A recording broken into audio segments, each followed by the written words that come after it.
Welcome to DSCJ Home Classes, a digital initiative by Directorate of School Education to connect learner with instructor. Dear students, I am Sabir Hussain from Poonch district. I am working as a teacher in the Department of School Education, Jammu. In this class, I have taken a play from your English text Tulip series book 10. This is your lesson number 1. The name of the play is The Proposal by Anton Chekov. And in this class you will go through the theme of the play, summary of the play, textual questions and language work. Natalya Stefanovna is an excellent housekeeper, not bad looking, well educated. What more do I want? These lines are said by the protagonist of the play, The Proposal, written by Anton Chekov.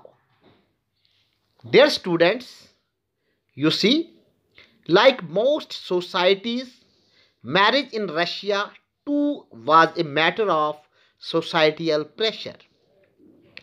In the 19th century, Russian marriage was more a financial security rather than anything else.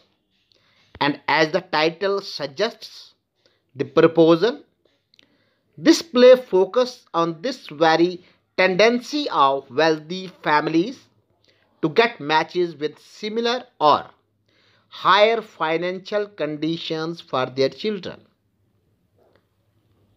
Dear students, before we get into the detail, let me tell you something about the playwright Anton Chekov. He was born on the 29th day of January 1860. A Russian playwright and short story writer, he is considered as the greatest short fiction writers in history. His play, The Proposal, which we are going to read, is one such story. The play, as a satire for many driven type of marriage, depicts the two main characters as excessively posh and desperately wanting to wed each other for economic security, ignoring the fact that they won't get together well. Let us read the play and find out. One more thing, Anton Chekov passed away in the year 1904. In this play, there are only three characters: Chubokov, a landowner; Natalya, his daughter, 25 years old; Lomo, a neighbor of Chubokov, a large and haughty, but very suspicious, also landowner.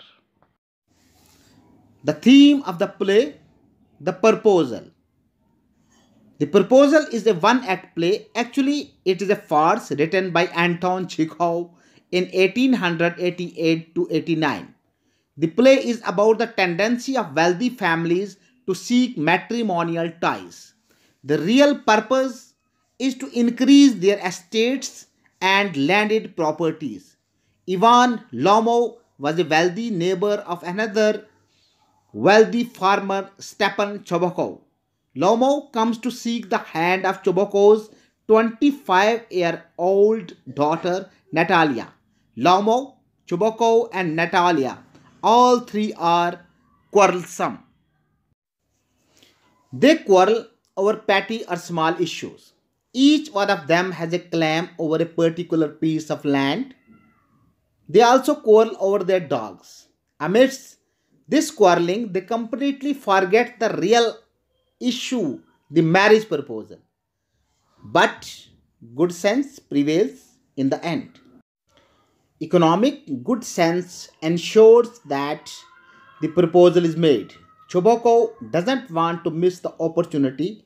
He puts his daughter's hand into Lomo's hands. He doesn't waste any time and blesses them. However, old habits die hard.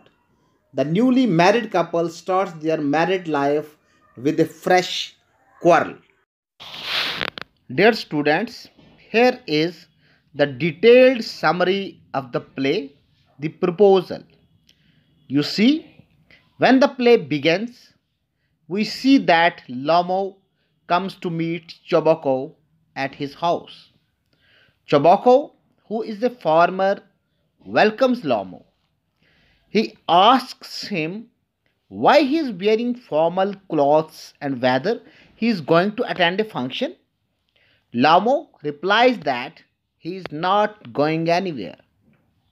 He has come only to meet him.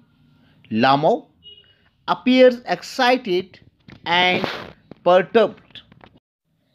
He calms himself down and begins to tell him the purpose of his visit. He tells him that he came to him many times in the past, also for his help, but he did not help him. Before telling the purpose of his visit, Lamo is excited once again. Chuboko thinks that perhaps he has come to ask for a loan. He makes up his mind not to help him in any way. Lomo once again begins to tell Choboko about the purpose of his visit, but he once again becomes excited. He talks about himself in exaggerated terms. Choboko asks him not to beat about the hush and to talk about his purpose of coming.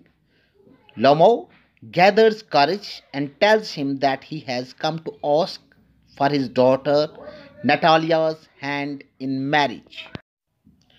On hearing this, Chuboko becomes very happy. He goes in to call Natalya.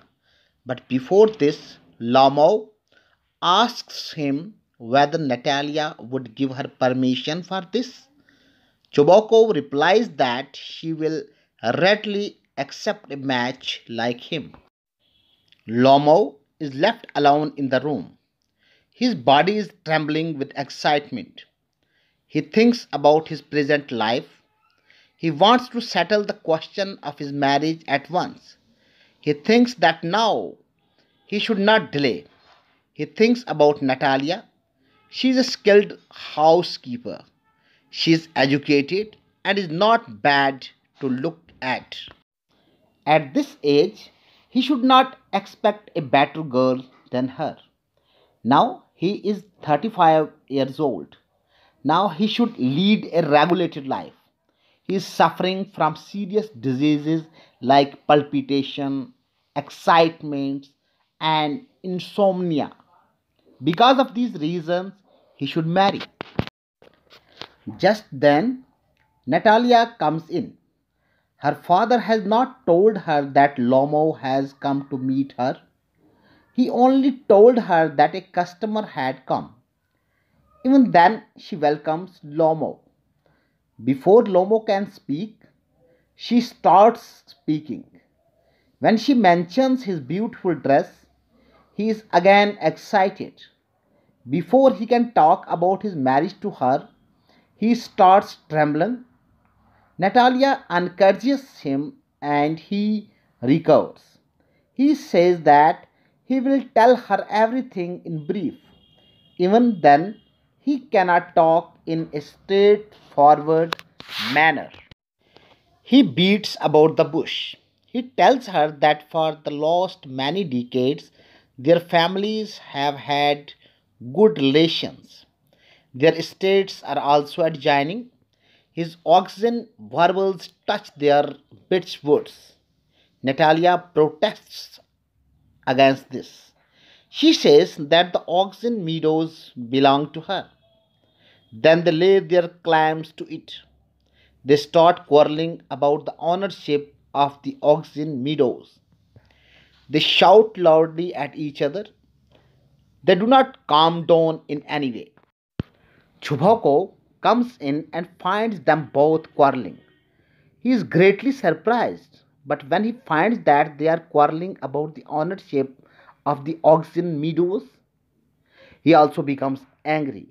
Instead of calming them down, he also starts quarreling. He claims to be the owner of the meadows. He insults not only Lomo but also his family members. Lomo becomes more excited. He uses insulting words for Chuboko, Natalia, and their family members. Dear students, what happens then?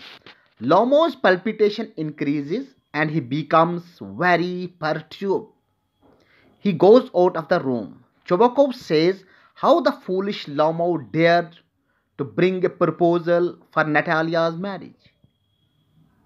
When Natalia hears this, she is deeply shocked. She is almost unconscious. She starts weeping and asks her father to bring Lomo back. Chuboko feels sad. He says that it is the biggest misfortune to be the father of a girl. He goes out to call Lomo again. Lomo again enters the room. Natalia thinks that she will not annoy him this time. She tries to please him. She says that the meadows belong to him. She tries to change the topic so that he could propose to her. But he is still not all right.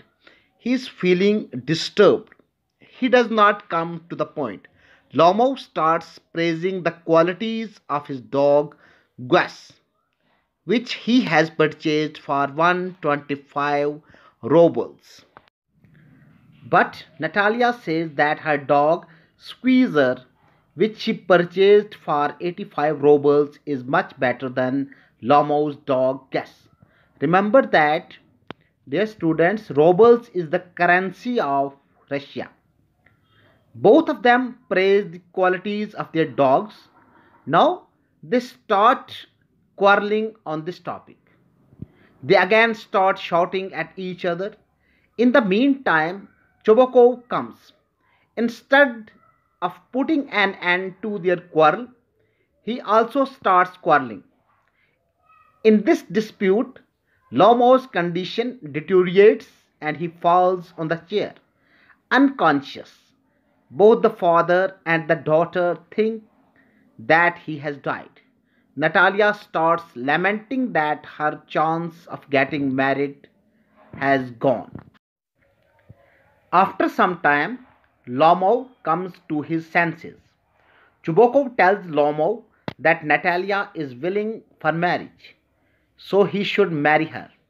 Natalia expresses her willingness. Chubokov does not want to lose even a moment and joins their hands. He asks them to kiss each other, but soon they start quarreling again. They start debating the qualities of their respective dogs. Chubokov tries to calm them down. With this, the play comes to an end. Dear students, now thinking about the play means question answers. Question number 1 is, what does Chubukov at first suspect that Lomo has come for? Is he sincere when he later says, and I have always loved you, my angel, as if you were my own son? Find the reasons for your answer from the play. The answer you can write is, at first Chubukov suspected that Lomo had come to borrow money. He was not sincere when he told Lomo that he had always loved him and that he was like his own son. He had decided that he would not give Lomo any money if he tried borrowing from him. If he truly meant what he had said, then he would not have thought of not giving him money. He said so only because Lomo had come with the proposal to marry his daughter. Question number 2 is, Chubokov says of Natalia, as if she won't consent, she is in love. Engaged, she is like a lovesick cat. Would you agree? Find the reasons for your answer. The answer is Chubokov thought that Lomo was a good marriage prospect for his daughter Natalia. He had been waiting for this proposal. When Lomo expressed his doubt regarding Natalia's consent to the proposal, Chubokov immediately told him that she was in love with him. However, this was not true. Natalia did not seem to be in love with Lomo at any point in the play. If you see, it seemed like she was more attached to her land, meadows, and dogs than to Lomo. In fact, the way they kept getting into arguments about trivial matters suggests that neither Lomo nor Natalia was in love with the other. Now, question number 3. Find all the words and expressions in the play that the characters use to speak about each other, and the accusations and insults they hurled at each other. For example, Lamo, in the end, calls Chuboko an intriguer, but earlier Chuboko has himself called Lamo a malicious, double-faced intriguer. Again, Lamo begins by describing Natalia as an excellent housekeeper, not bad looking, well educated. The answer of this question number 3 is several words and expressions have been used by the characters to describe each other. Some of them are as follows: Chuboko, grabber, intriguer, old rat. Natalia, a lovesick cat, an excellent housekeeper, not bad looking, well educated. Lomo, a good neighbor, a friend, impudent, pettifogger, a malicious, double-faced intriguer, a rascal, blind hen, turnip ghost, a villain, a scarecrow, monster, boy, the vision-faced, from fool. Dear students, now language work. It is at page number 167. This play has been translated into English from the Russian original. Means it was originally written in Russian. Are there any expressions or ways of speaking that strike you as more Russian than English? For example, would an adult man be addressed by an older man as my darling or my treasure in an English play? Read through the play carefully and find expressions that you think are not used in contemporary English and contrast these with idiomatic modern English expressions that also occur in the play. Answer is 1. Expressions not used in contemporary English. One is my darling, my beauty, my precious, my angel, my beloved. Here, an older man is addressing an adult man.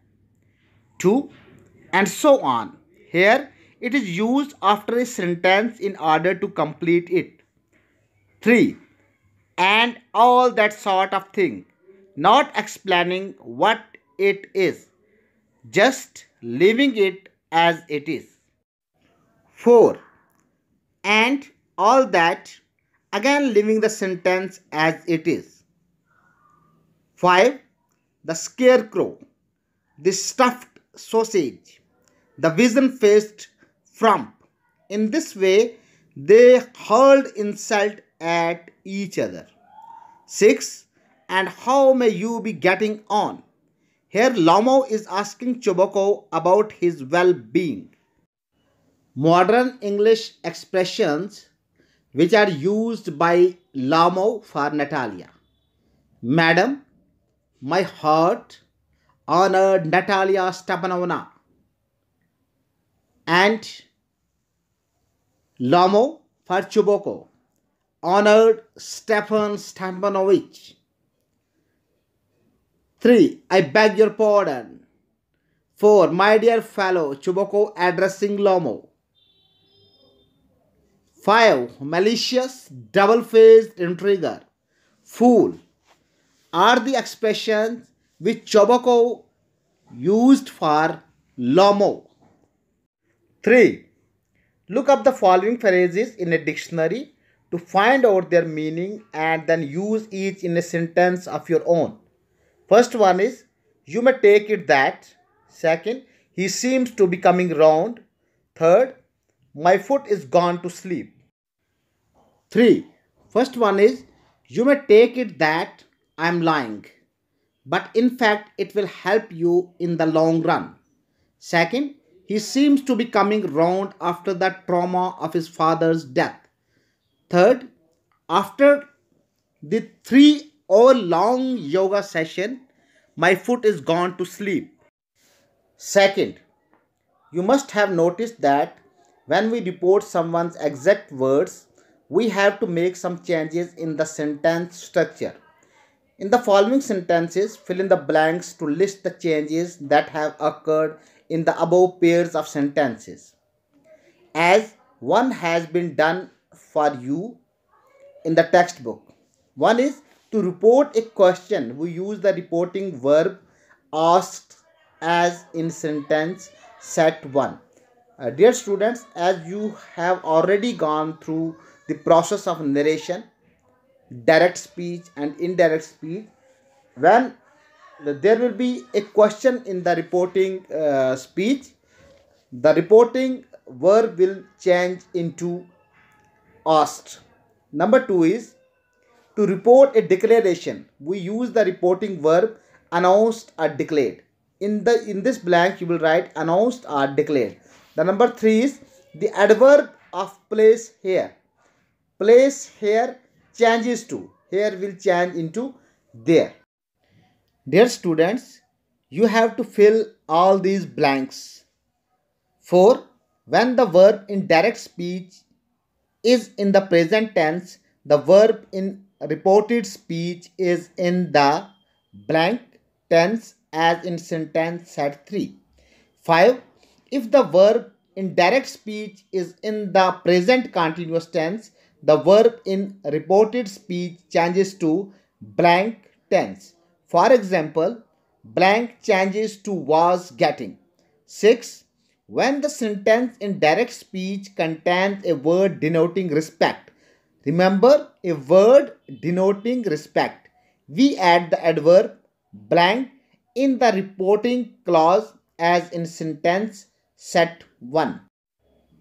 Dear students, if I ask you about pronouns, I know you are already familiar with this word pronouns.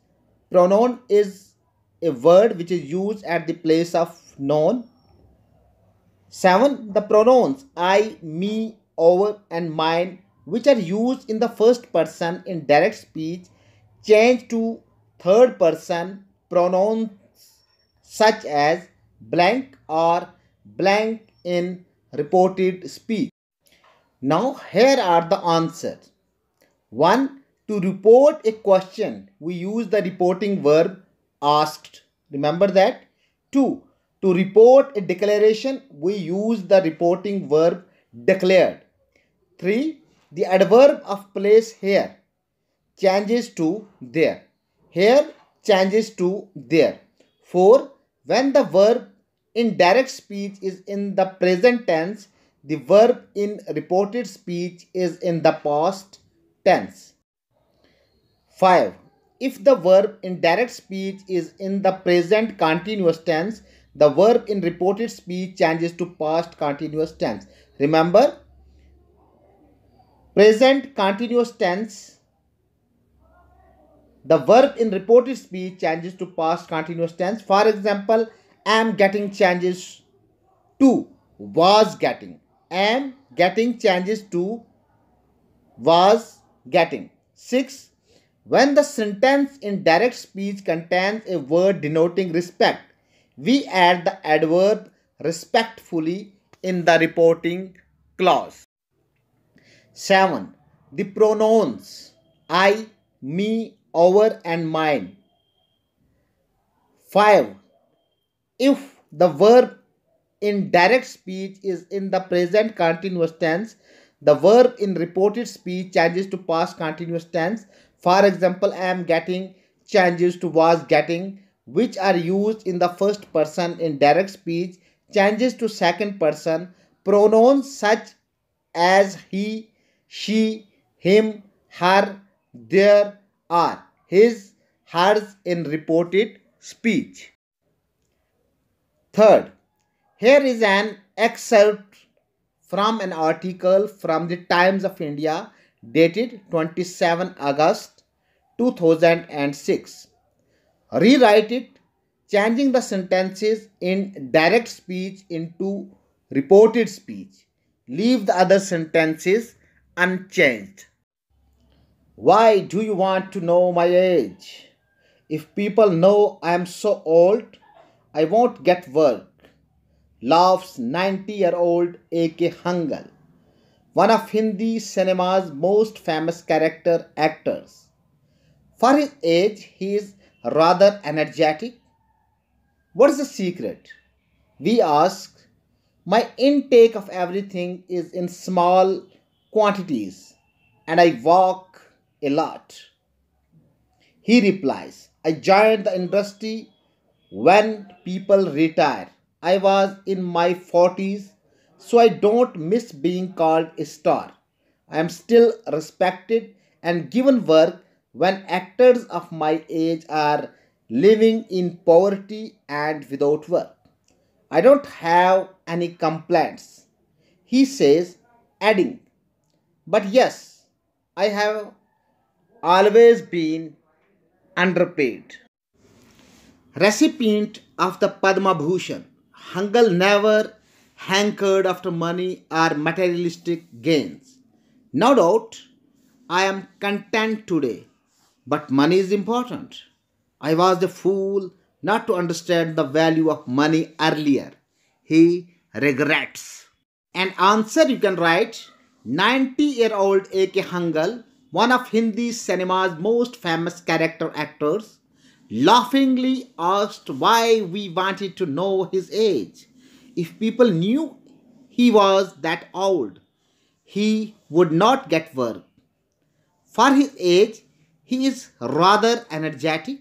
We asked him what the secret was. He replied that his intake of everything was in small quantities and he walked a lot.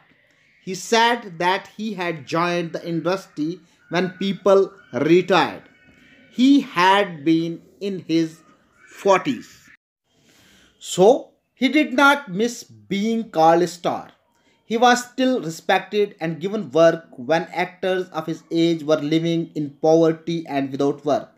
He said he did not have any complaints, adding that he had always been underpaid. Recipient of the Padma Bhushan, Hangal never hankered after money or materialistic gains. He said that, no doubt, he was content at present, but money was important. He said regretfully that he was a fool not to understand the value of money before. This was all about the play, the proposal. Hope you have enjoyed. And at the end, I want to spread the same message. Stay home, stay more safe.